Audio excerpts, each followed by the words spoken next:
Let's face it, folks, it happens every summer. You spend all this time, months and months, babying these little tomatoes from seed, and then all of a sudden the dark spots just start appearing and that tomato plant just starts going on the downhill. Now, this is inevitably going to happen over time, especially in zone 6B where I'm at. You're going to have the decline, and sometimes it comes quicker than normal. But there are ways we can prevent this from happening so quickly. Let's get started on discussing on how I prevent that from happening. Welcome back, Dirty Fingernail Gang.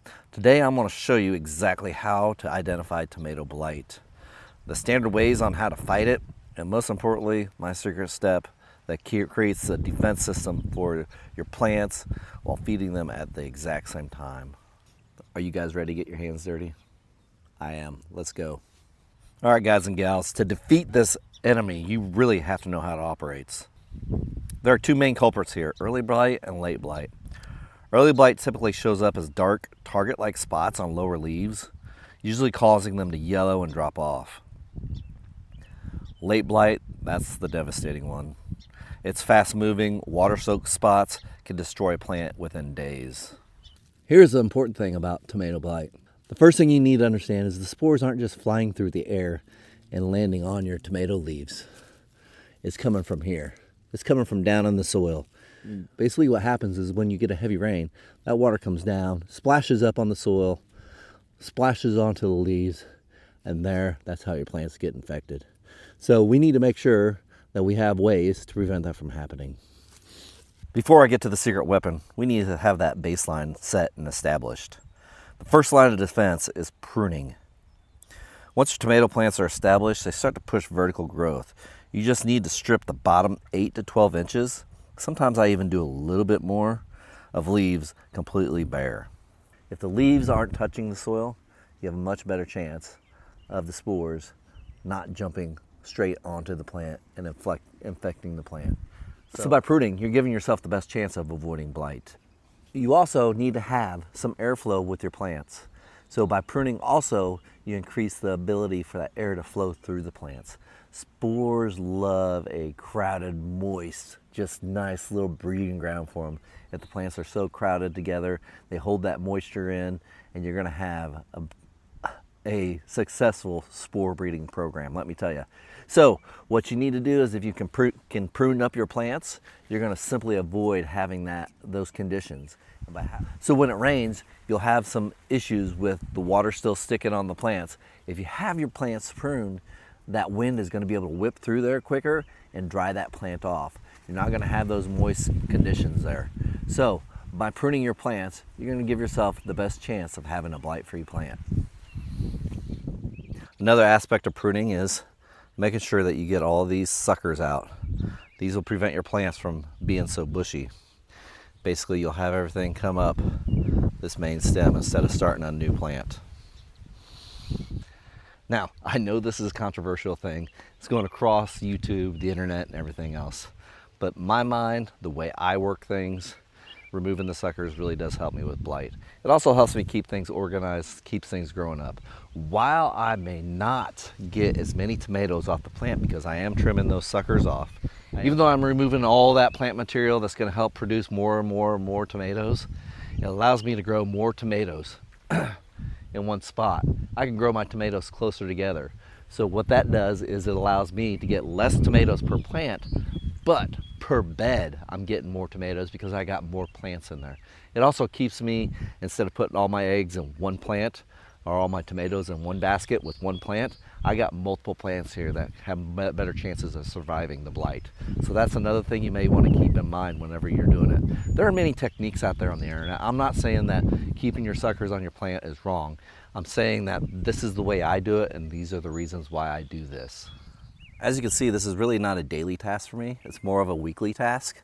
I just come through and I simply either pinch these off by hand, or I will come in and I'll just snip them with the shears. When they're small, you can simply pinch them off. And now for that secret step. One really good way of keeping the splash up from occurring onto your plants is to put a layer of mulch down. You put a nice layer of mulch down, that rain, when it comes down, it's gonna beat down on that mulch instead of hitting the soil. and popping spores up. That mulch is going to provide you with a good protective layer from all those spores. Now, a lot of people like to put down straw, grass clippings, different things like that. Now, there's nothing wrong with that, and those are actually really, really good sources of mulch, and those are going to really help out your tomato plants. But what I like to use is a plant that I always grow in my garden that'll be here until this garden dies, and that is the Comfrey plant. This plant I use specifically for mulching. I will make some Comfrey tea out of it. I know there's herbal benefits you can use out of it, but I haven't explored those yet. But I use it specifically for mulching. This Comfrey plant is huge in my garden. One, it provides that protection from all those spores whenever it rains. By putting down a thick layer of these guys, we're gonna have a huge benefit, and we're gonna have basically a spore-free area.